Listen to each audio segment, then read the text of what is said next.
నమస్తే journalist మందగి. Telugu Desam party అధ్యక్షులుగా నారా లోకేష్కి పట్టాభిషేకం చేసే దిశగా అడుగులు పడుతున్నాయని మనం చెప్పవచ్చు.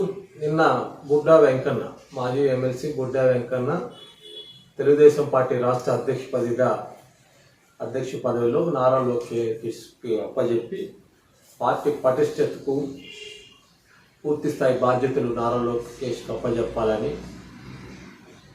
కొన్ని టీవీ ఛానల్స్లో ప్రెస్ మీట్లు ఏర్పాటు చేసి అతను ప్రకటించడం, అతను నారా లోకేష్కి పార్టీ పక్కాలు అప్పజెప్పాలని డిమాండ్ చేయడం జరిగింది.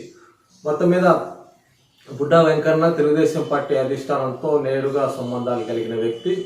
బుడ్డా వెంకన్న పార్టీ అధిష్టానం నారా చంద్రబాబు నాయుడు మనసులో ఏముందో దాన్ని పైనుంచి వచ్చిన ఆదేశాల మేరకే బుడ్డా వెంకన్న అలాంటి వ్యాఖ్యలు చేశారని మనం అర్థం చేసుకోవాల్సిన పరిస్థితి అయితే మొత్తం మీద త్వరలోనే పార్టీ మహానాడు వేదికగా నిర్ణయం తీసుకుంటారా, లేకపోతే మహానాడు రద్దు చేసి చిన్న సమావేశం, కార్యవర్గ సమావేశం ఏర్పాటు చేసి నిర్ణయం తీసుకుంటారా? మొత్తం మీద నారా లోకేష్కి ఆంధ్రప్రదేశ్ తెలుగుదేశం పార్టీ అధ్యక్ష పదవి బాధ్యతలు అప్పచెప్తారా, లేక పూర్తి స్థాయిలోనే పార్టీ జాతీయ అధ్యక్ష పదవి అప్పచెప్తారా అనేది మనం కొంతకాలం వేచి చూడాల్సిందే.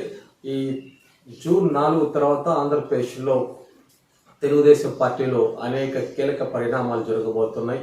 అవి ఏంటి, ఎలా ఉంటుంది అనేది చాలా ఇంట్రెస్టింగ్ ఉండే పరిస్థితి కూడా ఉంది. ఏదైనా జూన్ 4 తర్వాత తెలుగుదేశం పార్టీలో జరిగే పరిణామాలు ఆంధ్రప్రదేశ్ రాజకీయాల్లో చాలా ఇంట్రెస్ట్గా, ఆసక్తిగా కలిగి ఉంటాయనేది రాజకీయ పరిశీలకులు అంచనా వేస్తున్నారు.